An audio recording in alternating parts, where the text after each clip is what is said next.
নমস্কার বন্ধুরা, পিঙ্কি রান্নাঘরে অনেক অনেক অনেক ভালোবাসা রইল তো সবাইকে। দেখো আজকে একদম সিম্পলভাবে কিন্তু আলু দিয়ে পাঙাশ মাছের ঝোল করে তোমাদের সাথে শেয়ার করব।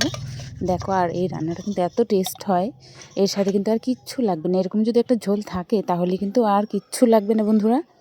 তো চলো দেখে নাও রান্নাটা। একদম হালকা পাতলা ঝোল, দেখো কয়েকটা আলু দিয়ে, দেখতে এত সুন্দর লাগছে।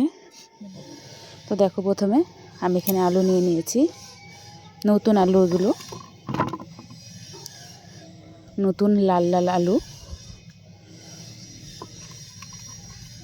তা আমি এখানে 3-4টা আলু নিয়ে নিয়েছি। তারপর দেখো আলুগুলো একটু বড় বড় পিস করে কেটে নিলাম, এভাবে কেটে ধুয়ে নিলাম বন্ধুরা।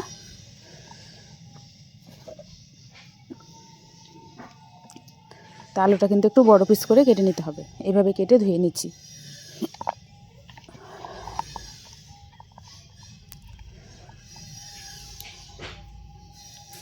তারপর দেখো কড়াই বসিয়ে দিলাম, তেজপাতা আর জিরে ফোড়ন দেওয়ার পর কিন্তু আমি আলুটা দিয়ে দিলাম।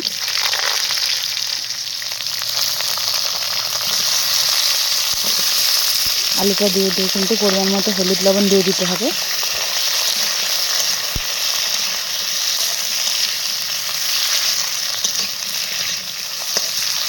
তা আলুটা দিয়ে নাড়াচাড়া করে তারপরে কিন্তু হলুদ লবণটা দিয়ে দিতে হবে, মানে একটু 2-4টা নাড়াচাড়া করার পর কিন্তু হলুদ লবণটা দিতে হবে।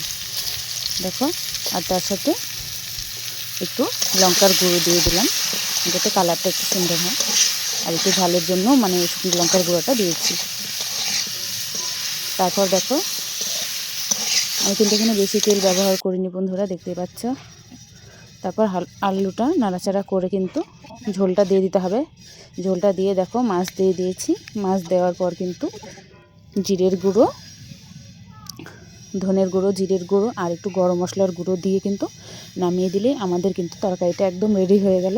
আর ঝটপট কিন্তু কিছু করতে চাইলে একটা মাছের ঝোল যে কোনো মাছ দিয়েই বানাতে পারো এই রান্নাটা। সবগুলো মানে যে কোনো মাছ দিয়েই কিন্তু ভালো লাগবে। যে আমি পাঙাশ মাছ দিয়ে করেছি বলে পাঙাশ মাছ দিয়েই করতে হবে সেটা কিন্তু না। আর ভালো লাগলে চ্যানেলটি সাবস্ক্রাইব করে পাশে থেকো। টাটা বন্ধুরা, নতুন রান্না পাবার জন্য।